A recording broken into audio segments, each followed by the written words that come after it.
I am with Mark Zalesky. Mark is famous in the Bowie knife community. Probably the world's greatest authority on Bowie knives. You give me that. Mark, tell us a little bit about these American knives that we're looking at today. Well, so this is my collection of Bowie knives and Bowie type knives, Bowie related knives. I'm sort of interested, particularly in the American-made knives and where the American Bowie knife came from. So the collection that I have here really starts from maybe 1810, 1820 with these dirk knives. These are probably New England type, but this is the sort of knife that one would carry for self-defense in an era where firearms were not reliable. If your firearm snapped, did not fire when you called upon it to fire, you needed a backup plan. So these were carried concealed, where if you needed it, you could draw it out and stick somebody. It wasn't good for much else. It wasn't good for whittling, wasn't good for carving anything, but if you had somebody that needed stabbing, that was there when shooting wouldn't work. That would work.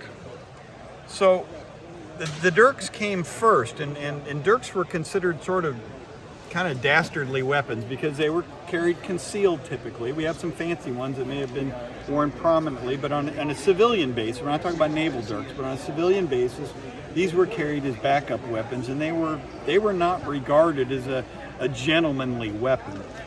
But when the Bowie knife frenzy came about in the early 1830s, it developed quickly into sort of a fad. And yes, the Bowie knife was a necessary implement in case your firearm failed. We moved from dirks into early Bowie knives, but they served the same purpose. They were there to stick somebody with if somebody needed sticking and your gun wasn't working.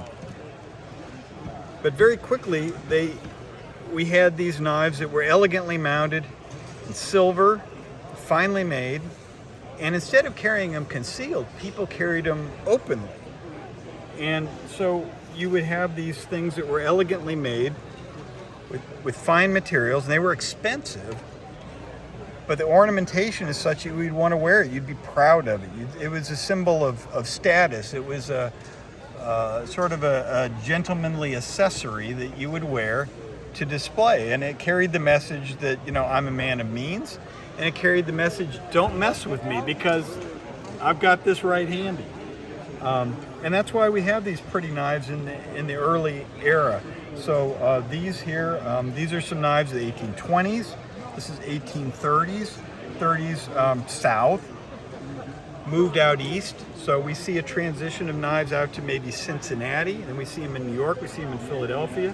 So these are Philadelphia Bowies, English and Huber, Henry Shively. This is Nathan Ames right here. These knives, we believe, are some of the first knives actually called Bowie knives. We have some letters in late 1835, October of 1835, discussing the knives they had and were trying to sell in New York and in Washington City.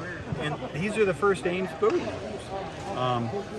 Here's another early American knife, or possibly American knife, unmarked. 1830s Philadelphia, which you might say this is a plainer version of this right here, a cheaper version of this. Maybe this wouldn't be the one you display, but it's a very practical knife for hunting and similar design. Now if we move over here to this other case, here we are again, New York, but the escutcheon is almost the same. The studs, the handle shape, a little more ornamentation here. This is an evolution from this. And this is an evolution from this, or vice versa. This is New York with Peter Rose. This is Philadelphia, English and Hubers. Here's another knife, a little different form. This is Warden Heinisch, New York makers. And this knife, I believe, was exhibited at the New York Institute in 1836. Where they talked about the elegant Bowie knives that Heinisch exhibited. So here we have more roses. This is another Philadelphia knife, another rose. This is a Albany, New York maker.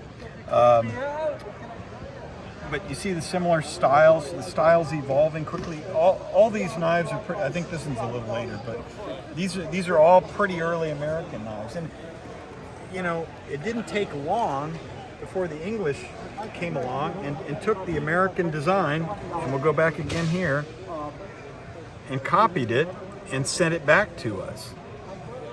This is a very early English knife, let's say 1835 or 6 or 7 or 8.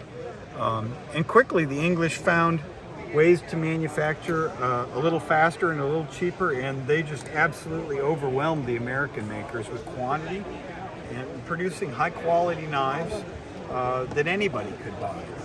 And that's sort of how we evolved from the carrying of dirks to the carrying of Bowie knives, and the first Bowie knives of the first decade of the 1830s. Those are sort of the knives that fascinate me the most. Awesome. Thank you very much, Mark. You're welcome.